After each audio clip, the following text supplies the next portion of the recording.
Now, I'm going to introduce our guest speaker and BHA board member and AIHPC board member, Bob Nelson, to present tonight these slides to tell this incredible story of Bayfield's pioneering business cornerstone, and one of them, the commercial fishing industry. Bob, of course, is a lifelong member of the Bayfield. Many of you know his father, Julian, hails from a commercial fishing in the family, certainly. He has fished commercially. He has worked with the WDNR. He's a big sport fisherman still, enjoying the big waters. And of course, a lifelong Rocky Island. He claims that at his best, he is an amateur detective and joyful relayer of old times. As an author, he has written Memories and Minutes, a history of Bayfield schools. He has written The Apostle Islanders, The People and Culture.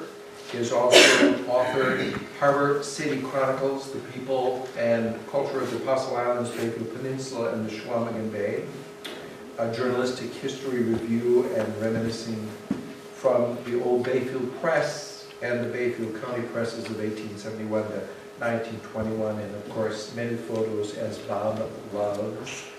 And also published notes, Bayfield Chronicles Commercial Fishing 1834 to 1918, which is his guide today. So ladies and gentlemen, Bob.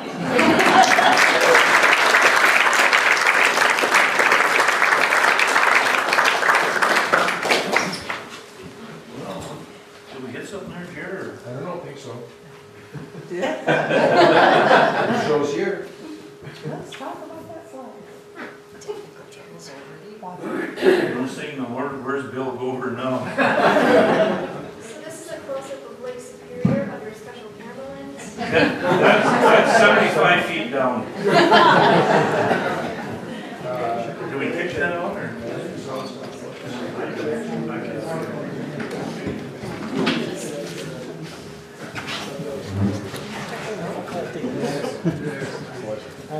All right. Go back one. I'm training in my new play here. I'm an amateur also. First of all, I want to thank everybody big time for coming here today. It's wonderful to be able to present one of the truly great topics that I really get into is the history of this wonderful commercial fishing industry that our family participated in, and I see some of the commercial fishermen here in the audience that have made their life and worked so hard to make a living out there. So they're a great bunch of people. The times have changed a lot, and we're going to go back to a period of time that nobody's been around before, or probably has had access to in a long time. I want to start out with this first photo right here. You'll see it's by Frank Leslie III. He had a newspaper in New York, and this is in 1877, and at that point in time, they were promoting the Chequamegon area of Bayfield and the community. And you'll notice that Long Island now is Chequamegon Point down there. You'll see Ashland, Bay City, McClellan, Washburn, Houghton Point, Salmo, Bayfield, Buffalo Bay, Redcliffe. Those are the names of the towns. And this whole area right here is what we're going to be talking about today. Fishing these islands here. I'm not going to get way east of here, all the way down to Houghton, all the way to all the way down to Whitefish Bay, or nor am I going to get too far up the shoreline this way into Superior. But that whole area at this period of time was touched by the commercial fishing industry.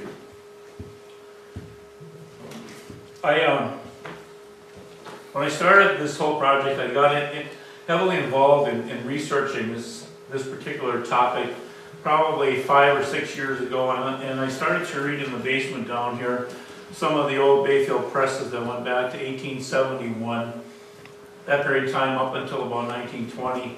And I started to read them early in the morning at home, and I got into it, and all of a sudden I'm reading some of this wonderful information written by the old-time authors of the day, like Sam Fifield, like Curry Bell, like, there was just a whole pile of different editors and stuff in the community, and they in turn wrote to the paper, and they were quite expressive in documenting the history of the area. So over a period of probably 5 years now, I put together my notes. Okay, and what I've done in there is they're all dated each date, so I don't sit up here and really stretch the story too far without you guys being able to catch me at it. But anyway, they're in here, and so there's 400 pages of notes that I've taken, and I just decided that it's time to share that, and I'm fortunate to work with BHA, so I'm going to do that right now. So anyway, as you can see, that is our homeland. Here's the Bad River. That's the way he interpreted it in those days. Presqu'île Island, Stockton, Magdalene, St. Magdalene, Michigan, Outer, Devils and Rice's Island, Oak Island, Raspberry Island. I think Cliff Hadlin's in here. You'll notice, what are all these islands doing here, Cliff? But that was his interpretation of it way back, way when, okay? When I put this together, I said, I'm going to have a varied audience, and I don't know how varied it is. So I said, Bob, you're really going to have to get organized here a little bit and kind of lay it out, hopefully, so that people will be able to follow you a little bit without me rambling on. So what I did was I built an outline, and today I'm going to be talking about the target species. I'm going to go right back to basics, biology 101, that type of thing, and make sure everybody knows the fish that these guys were after, and a little bit about that type of thing. So we're going to target the species. I'm going to show you a little bit of the fishing gear. I got some really nice little photos that follow back a long ways. The transport rigs through the 30s, 1930s. Kind of the genesis of the commercial fishing industry in about 1668, believe it or not. There was that type of movement way back then. The Anishinaabe barter system, we're going to talk a little bit about that. Then I'm going to start you off right here where it all began with American Fur Company, big time, where they started to get into the big time development of that whole process. A little bit of commercialization right around 1835. We'll talk about William Warren and working for John Jacob Astor on the island over there and getting that industry together. I'm going to hit the period from 1870 to 1889. I really lied to you guys in the paper there when I said I'm going to go to 1930.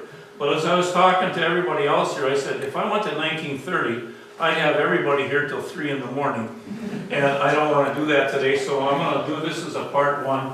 And then maybe sometime next summer or some point in time when I get my act together, I'll do a part 2, that type of thing. What else? But I also wanted in this period of time to introduce you to some of the big name fishing companies in this area. So you're going to meet the Frank and Nelson Bataan Fish Company. You're going to see the Frank Shaw Sand Island Fish Company, Rich and Atwood Fish Company, and I'm going to do a real nice short story on Alfred Booth and Company, Bayfield, Wisconsin, 1883. I got to go through this stuff fairly quickly, and then I'm going to end right about this period of time with a letter from the first fish ward in this area, talking about the overfishing and overpopulation and pollution of the greater Chequamegon Bay area, which at one time held the finest whitefish fishery in North America. Okay? I didn't dream up anything. Like I say, I started with the Bayfield Press and Bayfield County Press. A very wonderful booklet that's out there is People and Places, A Human History of the Fossil Islands by Jane Bush. She's really a top shelf person. Commercial fishing on Lake Superior in the 1890s, which was done by June Drenning Holmquist in the summer of 1955. You can Google that and you'll see some wonderful pictures of the TH camp and them loading fish out in the islands here and things like that.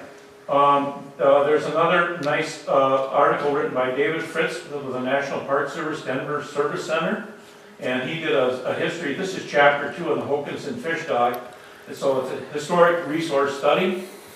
My old buddy James Nevins, who was the commissioner of the state of Wisconsin fishery back around in the 1890s till about 1920s.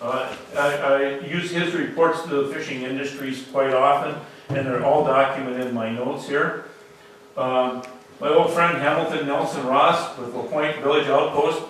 How would anybody know anything much more about LaPointe and American Fur Company than when Mr. Ross had put the paper? So I want to give them guys all the credit in the world for doing a super job of documenting what's a very, very important period of history in this time. And then we got some great photos from the Bayfield Heritage Association.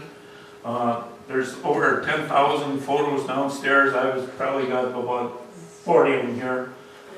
There's the Emmanuel Louis photos, and I have a personal collection of quite a few myself, and then I thought I'd tell you, I did sneak a couple off the internet, okay? So that I could, you know, put some people, I had to get them together quickly. Okay. The target species. I want to start here a little bit. The schooner Alice Craig, which I'm going to show you facsimile of, belonging to Nelson and Frank Patan, brought in this port last Friday. 500 half barrels of whitefish and trout. Okay? Patan's fishing cruise among the apostles are having good luck, and that is one haul of 7 gillnets that his crew got 6 barrels of fish. This is October 20th, 1870, Bayfield Press, Panko, Bayfield. A barrel, half barrel, I believe in those days could have been 45 to 60 pounds, and the bigger barrels held 90 pounds of fish. They would get as many as 7 lake trout in them to 25, whatever it was to fill those barrels. So, but that's kind of telling it that whitefish was the target species, and trout a little bit later on. This is where we come into, you know, commercial fishing 101 right here. This is the basic whitefish that they were after. From the paper I've read that the species genus name is Corriganus, which means angeli in Greek, and the species name Clupeiformis means herring-shaped in Latin. That fish was the target of fisheries here from the Native American fisheries to this period of time, even right today. It gets to be about, at the most, maybe I've seen some ones that were probably this large in the old pond nets, to the average fish is 18, 19, 20 inches long, and I think Terry Crutton around the legal limit now is 17 inches. Anything else goes back into the waters from the commercial fishery. That little fish right there has been served on the oak plates, is back in the old restaurants in Bayfield. But I told Jerry, I sent Jerry an article saying that's what the fish they put on the oak plates, and the idea of him doing it again, it's kind of an old one, but they did it many years ago. That is the whitefish, anywhere from, you know, 2 pounds to 3 pounds. It was about the same size as shad in the old world over in the old country. Beautiful fish, lake trout, Salmoneus, Nemakush. That became the fish of capture later on from about the 1890s.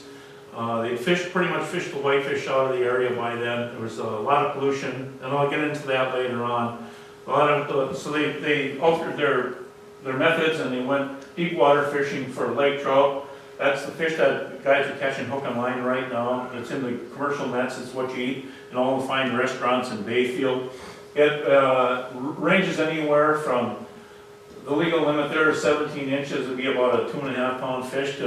I read in one article that R.D. Pike sent 1 lake trout into St. Paul that weighed 75 pounds. Oh. And that was in 1871. And you see, now I don't know if that was that was just a lot of load in the paper then, or, you know, but I mean, it could have been. But normally, right now in the Great Bear Lake in that area, they're catching them 40, 50 pounds. So those fish hadn't been tapped ever in this lake, those big fish, until that year. And so that fish was, I think, 56 inches long, 14 inches across the back, and it was humongous. Shipped it on ice down the old Bayfield St. Croix Trail. And obviously the lake herring, the Cisco. Wonderful fish, still a heavy target fish. That particular, the herring really didn't come into play until the 1890s when guys by the name of Jacob Johnson, Sally Batan, the Batans and the whole bunch really got into fishing herring. There was nothing for them to catch 14 ton on some of the old open-ended steel tugboats, and we'll show them in a little while.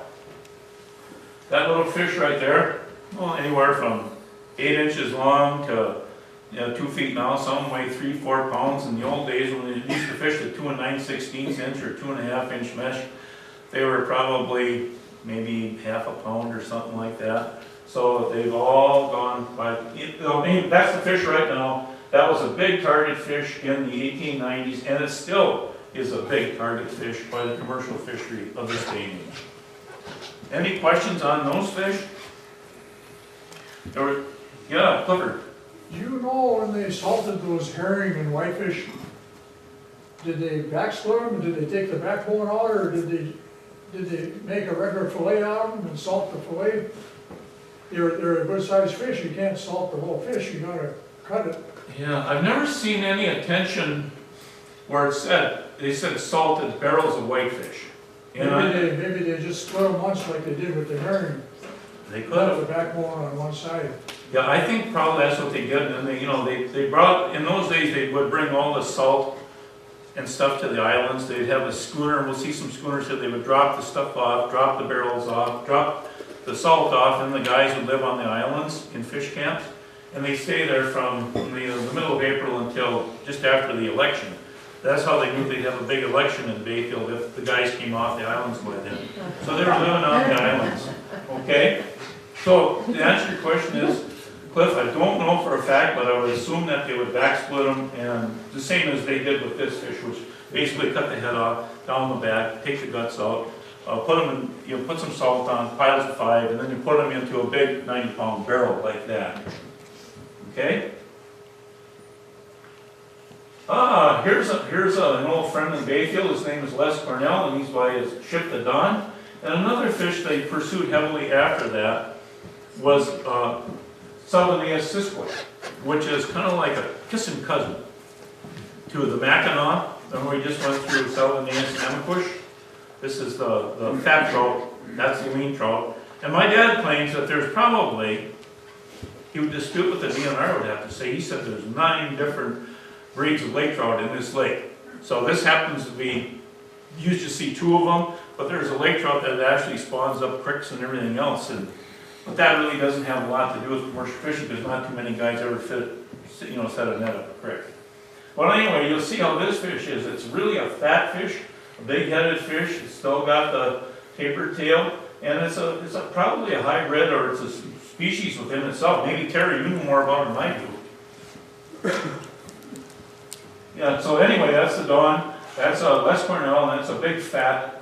He's pretty proud of it. Just one second. There's another fish that really got hammered for years in the gillnets.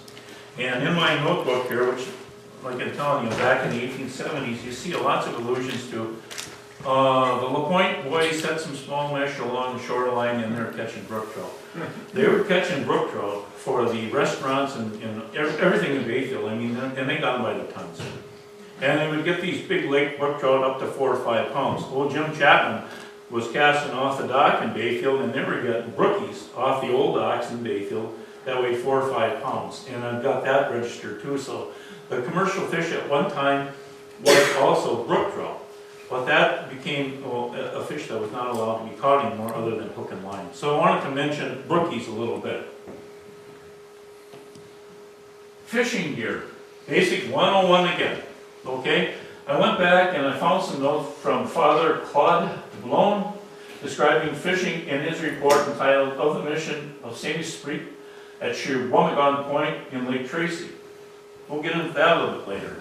But anyway, I wanted you to know that he said, it is thus that Providence has provided for these poor peoples who, in default of hunting and of corn, live for the most part only on fish. That's in 1668. It's the first time I've seen any type of recognition of people fishing on Lake Superior. Okay? Hold that one for the back burner. We're going to talk a little bit more about later. It was a real interesting period of time where you'll see reports that from different people that there was a fishery. It was more of a barter system that the Indians had, but they also would trade. They would sell a little bit to the missionaries and those people too. So there was recognition of some type of exchange of currency back in those days, but barter. But basically the first Native Americans fished hard like this, and they took a lot of them. Just by spearing and by sparing a lot, even at the Falls of St. Mary's, which is Sault Ste. Marie. You hear so much about that. But in the shallow bays and areas of Chequamegon Bay here, all along the shoreline, all the way to Houghton, Michigan, all the way to Superior, Wisconsin, there were just tons and tons and tons of whitefish. I'm probably thinking that this is not your basic whitefish shot, but it kind of tells you where we're at, okay? The next thing that the natives use is a traditional gill net. From what I could gather up, a lot of their nets look like this, where they use stones and a net, and sometimes they'd be right on the bottom of the net, or they'd be up in the water, but you could see the bobbers or pieces of wood here, and they would have a lead line and a buoy marker there, similar to what we do today, and they'd have some anchor stones on the bottom, and the fish would gill themselves in between there. My example of the first, what I thought would be the first type of gill net in the area. They also used a shallow water hoop net. They had the ability to make some hoop nets like that, and they fish them. I'm imagining this to be down like at Oak Point or something on the inside of Long Island, where in those type of real shallow waters, where this was a typical type of fight net they used in those days, as did a lot of the first commercial fishermen that came up here, had used pound nets and fight nets to catch whatever fish would stumble in through here, that they might even bait the bottom a little bit or something. The fish would come through here, and they get up in this area right in here, and they swim around, they can't figure out how to get there. Then the guys come along and just lift it, and harvest the walleyes, the northern pike. I don't think there were too many big sturgeon in those nets, but I mean, the perch and stuff in this whole area, I would guess that the Native American people harvested a few that way in the later parts of their days when they were fishing in the Chequamegon Bay. Second peoples, that was kind of what the first peoples, and I didn't know what the heck to call us guys, so I called us second peoples. Anyway, so there's some fishing gear that our guys, the people probably from the 1834 and onward used. So one of the things I read about quite often was the seining industry here. They used seines in the 1880s until about 1890, and where they fished from was up around Bart Bay all the way to Sand Island, into the Sand Bay, that area. And what they do in those days is, this shows a schooner, but in those days they also had steamboats or steam tugs, and so they do much as these guys are doing right here, where they set one tug in the middle and go this way, and one go that way, and they drop their seines. And I read where they had a guy positioned in a big pine tree along the shoreline, and the fish were so thick, the herring and the whitefish were so thick, that the guy up in the tree would point out and yell down below us, "There, start setting here, they're all in this area." And they would have 6-7 tons of fish come out of those. And so many of them that they couldn't even use, that there's reference to them being dumped in the bays. And I mean, so there was a lot of waste, and it was a devastating but effective type of fishery that period of time, from about 1884 through the 1890s. So here they're paying out the same. So it would be, and imagine a little bit of this went on too in boats too, so fairly close. Again, the commercial fish industry, fight nets, they did use them in the 1880s, and there was a lot of fish caught in those. More popular though was the pound net. This isn't the greatest picture of one, but what it really will tell you is that they would, I can remember even when I was a kid fishing with Morris Rattan, there was probably 40 of these sticks, sets of sticks sticking out of the waters. And we would fish them, and we'd set the inside end here first and come out to the pot. These leaves could be 1,000 feet long, and these are called the hearts or the wings, and they had these wings on them. Some of them went this way, some went that way. And the pot also had a tunnel, which funneled upwards like this, but the fish would bump along the shoreline, especially like in July, August. They're pretty much done fishing by September. And then the fish would come into the pot and swim along the bottom, and we'd get in there, and we'd close the tunnels off, drop the tunnels here, and then we'd set these, they had anchors here, or chains here, with shibs and that type of thing, and we free the pot, and we capture the fish in the back here and scoop them. There's a photo of that coming up too. Anyway, this is a typical gill net as it would be set, excluding these type of buoys. The guys around here don't do that, but they have such heavy, good ports along here that they don't need this buoy system. The mesh that they fish in the islands here is anywhere from, I think, probably 2.5, 3 inch, 3.5, 4.5 inch for larger fish. I know that the state of Wisconsin on the Hacknoys, when they sample fish, use 7 inch, 6.5, 5, 4 inch. So these meshes can vary, and you can see it's got a cork line. That can be 1,000 feet long and 15 of them in a row in the old days. 15,000 feet from herring net, that type of thing. Generally speaking, though, they were 10 boxes or 10,000 feet, and the fish gill. Any questions on? Okay. So, there's some of the old boys. I don't know who they are. I'm gonna guess they're batans of some type. I don't see any headlands in there. Do you, Cliff? Well, anyway, this building is the old town hall, and my dad told me that when he was a kid in Bayfield, the old town hall sits where the ambulance hall is now. That was torn down many years ago. But everybody in the wintertime went upstairs, and they seam nets up there. So these guys are seaming nets, and it looks like they're seaming some pretty good big mesh there. That's the inside of the old building that stood for many years. It was the first school in Bayfield, first real public school, and then they built the central school in 1886, so then this became City Hall in those days. But anyway, if you're a Bayfielder and a fisherman, you've got to go upstairs and seam nets. Nice photo. This is a buoy right here. And the reason I love this particular photo right here tells you so much. These are guys, Norwegians probably, working in Booth Fisheries. That building is long gone, upstairs, and they're mending nets. And they would all sit in front of the meshes, and they'd pick them up, and they'd pick up the mesh and mend it, and and fix the nets for the next spring. What's so endearing about this is my grandfather, and Haley Webster's great grandfather right there. And he talked to my dad one time. He said, "I remember when that man come up there and took the photos." And my dad said, "I remember that." And somebody took them. He said he couldn't remember who. And then when BHA got the chance to pick up the Louis photos, it was like deja vu. You know what I'm saying? So anyway, I'm pretty sure these are some of the most. This could be Captain Mole right there. I'm not sure. And I know that in this background here, these are some Sand Islander people too, but I don't know who they are. You'll see the quartz on the wall here. Those are all linseed quartz. And here the men are about their business. And that's the way they mended nets in the old days.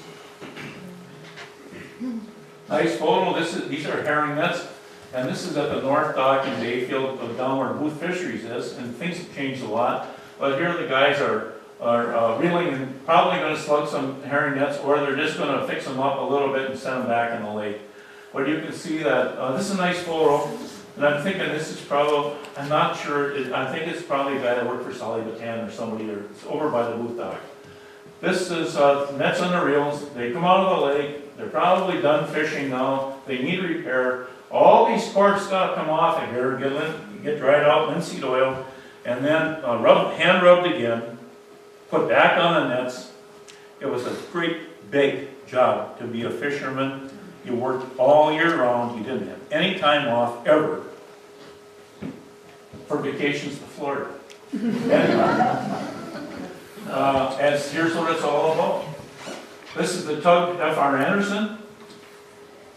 She was jobbed out. She didn't belong to Booth, but she was jobbed. Booth had jobbed many of those boats out. And these are the guys that would set these herring nets in back of Madeline Island.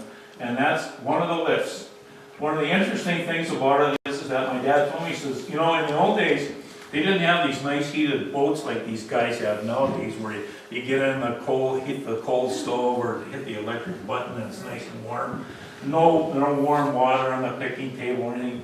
These guys left in the morning at about 4 o'clock in the morning to get the other side of Madeline Island, and all these fish would be pulled aboard, the bow to the stern, filled up. They had as many as 14 ton on the Anderson at times. This is about 1895. And then they would get to Bayfield, where a second gang of guys who worked on the bull gang met them at the dock, pulled all these fish into the shed, and there they got picked off, thrown into barrels, or thrown into boxes, and then processed. So this is one of my own photos at home. And my Uncle Fred told me one time, one lesson you should learn today is if you got a lot of photos and you haven't put people's names on the back of them, please consider to do that. Because my Uncle Fred told me when he was looking, he said, I know every one of them guys. I'm 25 years old, when I see it, I said, I'll remember them. Well, I don't know anybody other than the fact that he said, that's Captain Anderson, or Captain Moe right there. And he ran the Anderson. And my notes will prove it here because it says, Moe was on the Anderson in 1895. So, Native American people here, I don't know who this is. It's just a wonderful shot, isn't it? That's the way it was in Bayfield. This is Booth Fisheries, and that in the background here, this is the ferry boat land in those days. Okay? Where the ferry boat lands, that's the old Booth Fisheries. Before that was Patan Mayhem. Before that, it belonged to individual people. Pond nets. There's a nice classic example of, this is the LaBelle Boys net off of Long Island. I think it's old Joe LaBelle in there. And it's a nice shot of their pond boats in the days. And this will kind of give you an idea what those earlier style pond nets look like. Again, the lead goes all the way to shore. I can't see the heart there. I think I can see the hearts going off in this area here. There's the pot where the fish would come in through a tunnel under here. And then there are about 40 feet of water here, and the fish come in and down to the bottom they go, and they can't figure it out. And you close the tunnel, and you lift the net, and you have access to the fish. Nice photo of access to the fish. Here's a young fisherman, Dean Halverson. This is probably 1963, 4. Gilmore Young and Morris Patan. And that's in the little green boat that Olaf Edwards built. Olaf Edwards was a real boat builder in Bayfield.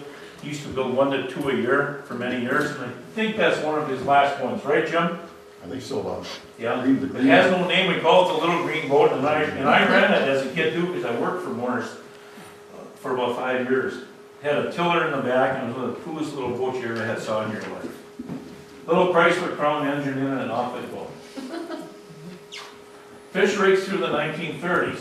We're going to look a little bit at Cardinal passenger boats, rowboats, Little Mackinac, some wood steam-fired tugs, steel tugs, diesel Cullenberg powered tugs, open gasoline boats, and some wooden gasoline boats. And I'm going to stop in that period of time, and I'm not going to get up to the big steel tugs and Cummins diesels and all that stuff. No, but we're going to stay back in this period. What they used to do amongst the islands was that they'd have pickup boats, and like you'll see her a little bit later, is a replica of the creek. Well, anyway, she'd pick up stuff in the islands, and then they'd load these type of boats, like the Moonlight, and I never could see what the name of this was. This is down at the Sault Ste. Marie, but they'd take these fish from these islands down to the Sault in about 1855 when the locks opened up.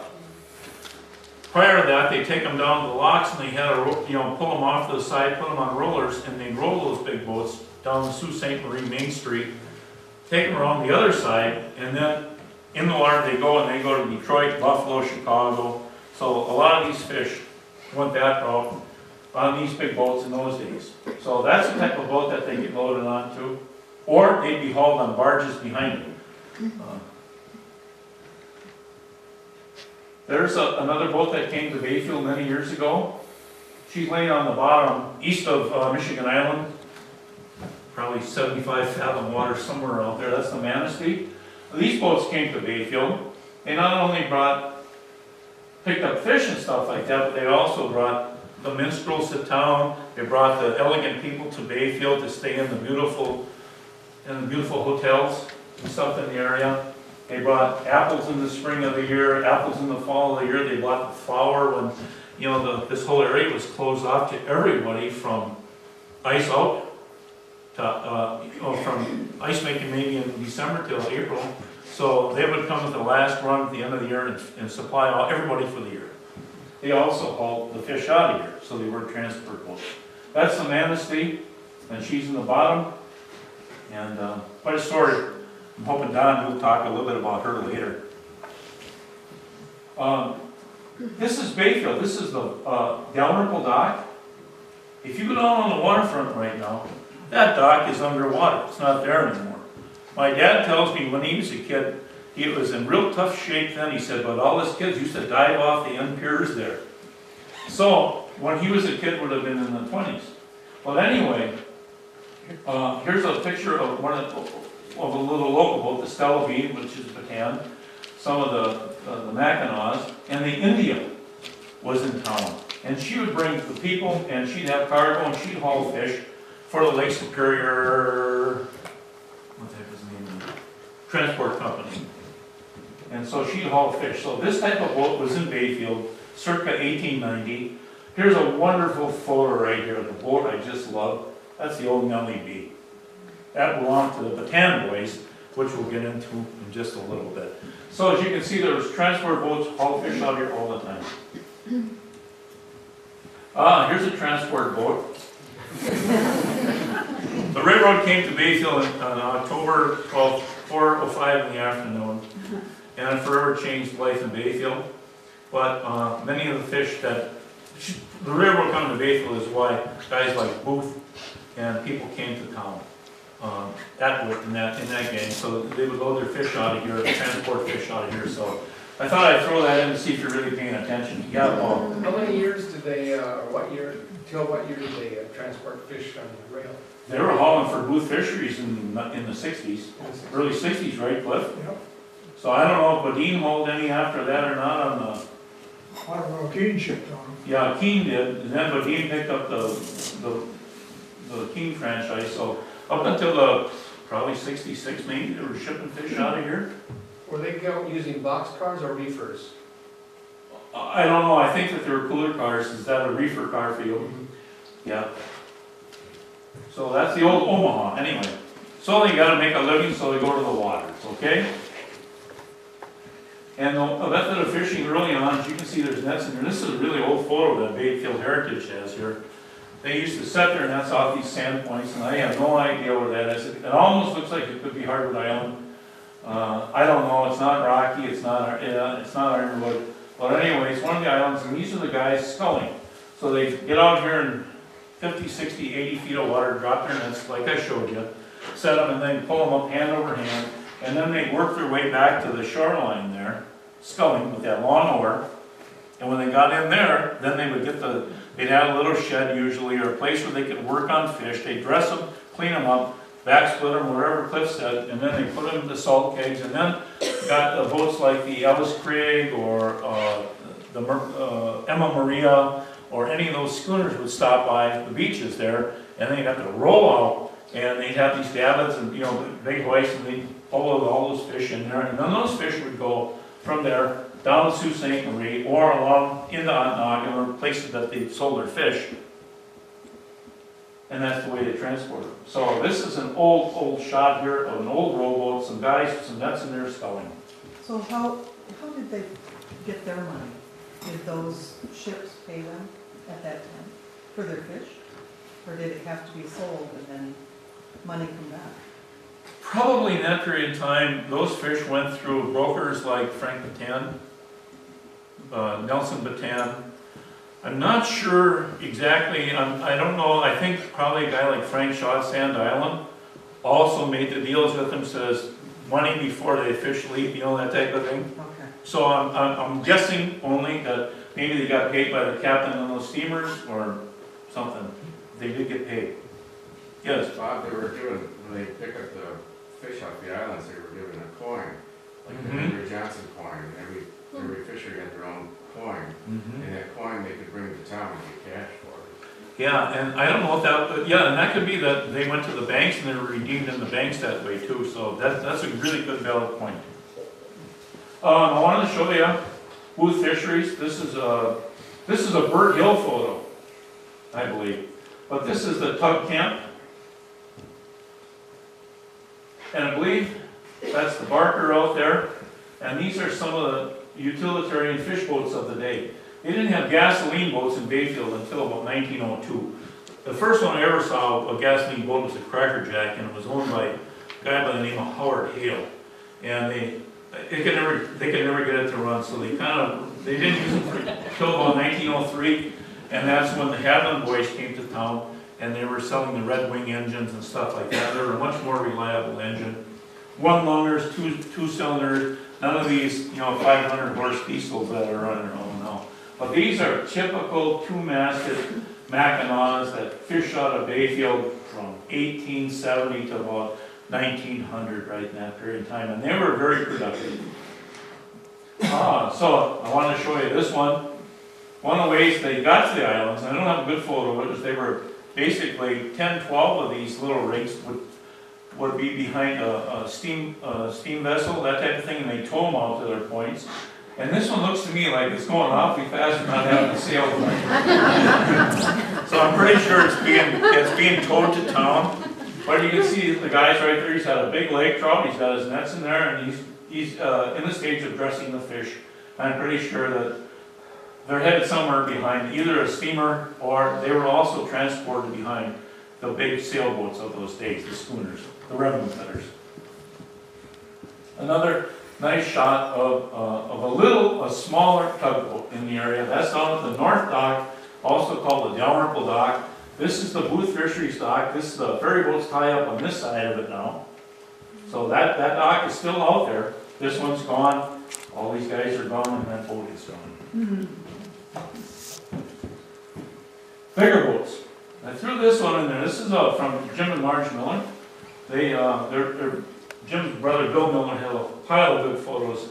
And this is the tug fashion. And the reason I threw this in is I was going to get Cliff.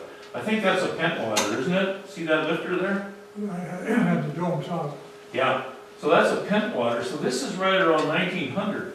But this would have been a luxury when my grandfather came here, because it was hand over hand when you pull those herring nets up off the bottom. On the backside of Madeline Island, remember what I was telling you?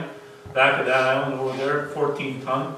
And my dad was telling me, Julian, my dad told me, he said that old John Nelson, he always called him the old man. He said, the old man told me, he said, how mad they would get at them captains and those tugs if they weren't paying attention. Because if you're running along that boat and you're 14 ton of fish, and all of a sudden you have a cigarette and you're not paying attention, those nets drift off, and the lady got to pull them all up again. So there was quite rebellions if the captain wasn't on the ball. And that would be like Captain Nagelgard and Captain Swanes, Captain Anderson, Captain Moe, all those guys better be paying attention. And there was as many as 14 or 16 of those boats taking 10 ton a day. 3.5 million pounds of herring in 1894 were caught on those boats. Another cute boat, the Elsie Nell. I threw that one in there just for Morris Patan, because Morris used to talk about it a lot.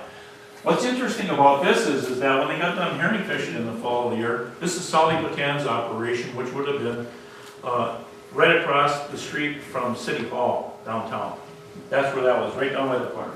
Well, anyway, Solly Patan had both the Elsie Nell, and this was his fish tug for herring in the fall of the year, but also they would cover it up. This would be covered up. In the summertime, they brought passengers in amongst the islands. So this was his Apostle Island route. It was a precursor to the Chippewa and Bob Weber coming to Bayfield, and whoever owns all the modern day tour boats of the area. Solly Patan won up them in the Elsie Nell. So that was what she looked like. You can see she's a steam-fired boat. See that? It must have been sweet sitting in there if you got a bad puff of wind or something. Okay? Okay, Jeremy. I was going to ask Cliff, I'm glad you're here. Did you ever hear the Ellington? No. That is a mystery photo, but I threw it in there because what it really shows you is that the guys that fished in those days were a hodgepodge of people from all over. There were Native American people, there were Finns, there were Norwegians, Swedes. Everybody was in that business. As many as 300-400 people worked during the herring season in the docks in Bayfield. It was a great, big, large, huge industry. The Ellington, and I wanted to think this was I don't know. It almost looked like Bob Sawyer when he was younger, but it would have been before his time a little bit, I think. The Turner. The Turner came to Bayfield in 1912. And she was built up in, Hogshead Brothers owned her up in Duluth, and she came to Bayfield, Booth bought her.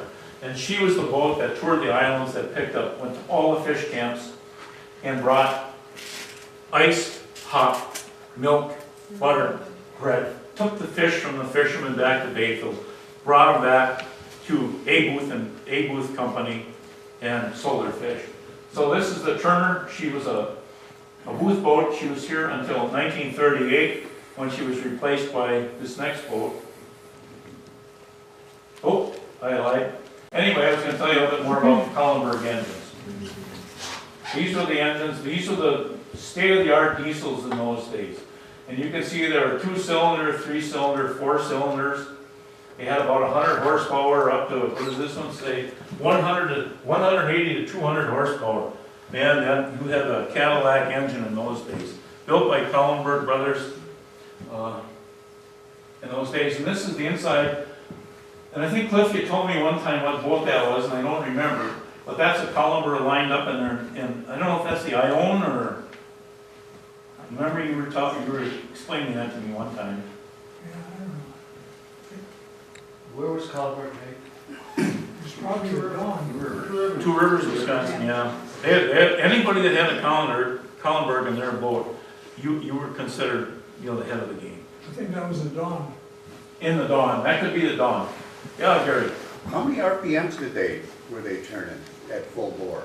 Do you know? what, 50 to 100? Or, Faster than that. yeah, Oh, 375 on the smallest ones. yeah, 375 revolutions a minute Yeah, on the smallest ones. But I remember they were big wheels, and when they kicked her, that boat moved. So, here's a photo that I got from Harvey Heaven. Cliff's brother, and his dad was Tom. Well, this is Tom Burness. This is Havenway's uncle, and their father was Chris Haven, but this was taken at Oliver Island. And I want to show you this because a lot of the guys in the 20s and 30s had these really nice, beautiful boats, but they were more of a summer version. I didn't fish them much beyond maybe, I don't know, into October a little bit maybe. And they had the canvas tops on them. So this was a traditional fish boat of that period in time. Another shot here, this is at Sand Island.